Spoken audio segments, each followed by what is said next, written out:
Party అధినేత సొంత నియోజకవర్గాన్ని అభివృద్ధి చేశారా? పులివెందులు ఎందుకు ఓడిపోయారు మొన్న? ఇప్పుడు పులివెందులలో అభివృద్ధి జరుగుంటే అసలు సొంత నియోజకవర్గంలో అక్కడ జెడ్పీటీసీ ఎందుకు ఓటమి పాలయ్యారు?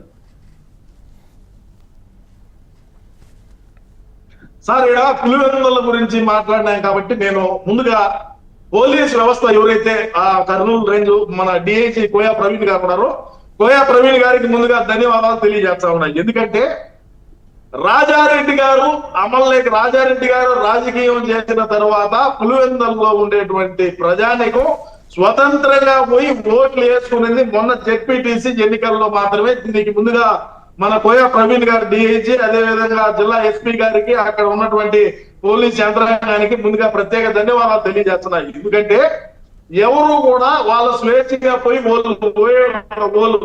ఓటేసేటువంటి పరిస్థితి అక్కడ ఉండేది కాదు.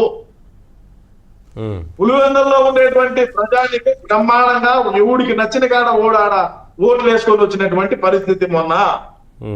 మరి నువ్వు అంత మంచి చేస్తుంటే, మరి పులివెందులకు అంత మంచి చేస్తుంటే, పులివెందుల్లో ఉండేటువంటి ప్రజానీకం అందరూ సంతోషంగా ఉంటే, మన జగనన్న ముఖ్యమంత్రిగా ఉన్నాడు, మన జగనన్న మనకు మంచి చేసినాడు, మన జగనన్న మన ఇంట్లో బిడ్డ, మన ఊరు బిడ్డ, మన ఇంట్లో మన మనవడనో, మన అన్ననో, మన తమ్ముడనో, మన బిడ్డనో అనుకోని ఉంటే నువ్వు ఎందుకు జెడ్పీటీసీ ఎన్నికల్లో మొన్న ఓడిపోవాల్సి వచ్చింది చిత్తుగా? అది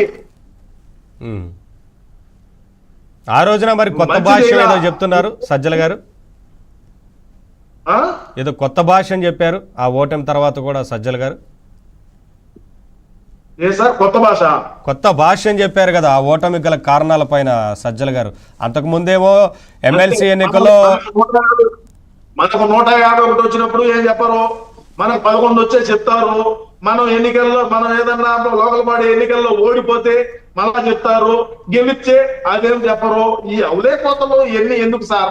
మాట్లాడిన పాట ఊరికే ఏం ఉపయోగం? ఏదన్నా ఉపయోగం ఉంటే మాట్లాడాలా, ఉపయోగం లేనప్పుడు ఎందుకు మాట్లాడటం?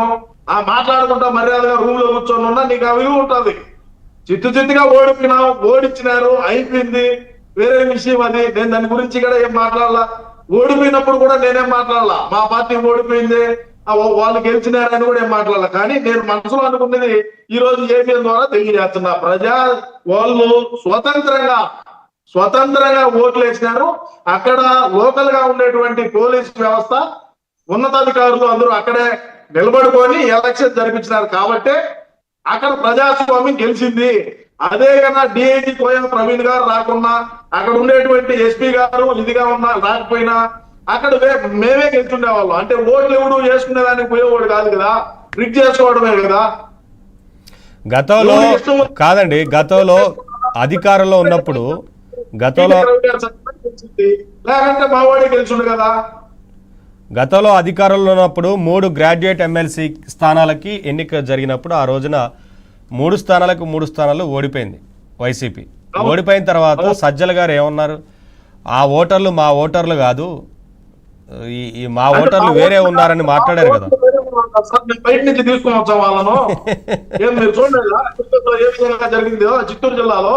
ఆ గ్రాడ్యుయేట్ ఎమ్మెల్సీ ఎన్నికల్లో కూడా 7వ తరగతి 10వ తరగతి పాస్ అయిన వాళ్ళని తీసుకొచ్చారు. 3వ తరగతి చదివిన వాళ్ళు కూడా గ్రాడ్యుయేట్ ఎమ్మెల్సీ ఎన్నికల్లో ఓట్లు వేసినటువంటి ఘనత మా పార్టీలో ఉన్నప్పుడు జరిగింది, మేము అధికారంలో ఉన్నప్పుడు జరిగింది. 10వ తరగతి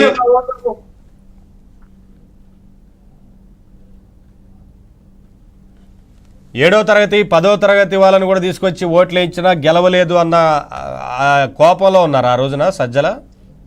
అవును, వాస్తవంగా గ్రాడ్యుయేట్ ఎమ్మెల్సీ ఎన్నికల్లో గ్రాడ్యుయేట్ ఎలక్షన్ లో ఓట్లు వేసేటువంటి అవకాశం కల్పించినాము, సర్టిఫికెట్ ఇచ్చినాము. ఇంత చేసినా కూడా మన అభ్యర్థులు ఓడిపోయినారనే బాధ ఉన్నదా మరి? సార్ ఫైనల్ గా ఏం చెప్తారు మరి మీ పార్టీలో వారి వైఖరి గురించి, వారు వ్యవహరిస్తున్న తీరు గురించి ఏం చెప్తారు? ఫైనల్ కంక్లూడ్ చేయండి. ఫైనల్ గా ఏమి లేదండి, మా పార్టీ రాబోయే రోజుల్లో ఖచ్చితంగా ఇప్పటికే ఇబ్బందుల పాలు అయిపోయినా అది వేరే విషయం. కానీ సజ్జల గారు కొద్దిగా ఈ నోటి దోల, అదే నోరు మాట్లాడేటప్పుడు కొద్దిగా ఆచి తూచి మాట్లాడి, మనం ఈ మాట మాట్లాడితే మనం గతంలో ఏం మాట్లాడున్నాం, ప్రస్తుతం ఈ మాట మాట్లాడితే రాష్ట్రంలో ఉండేటువంటి ప్రజానీకం ఏమనుకుంటారని చెప్పి కొద్దిగా ఆలోచన చేసుకొని మాట్లాడితే అన్న మరి కొద్ది రోజులు బయట ఉంటాడు.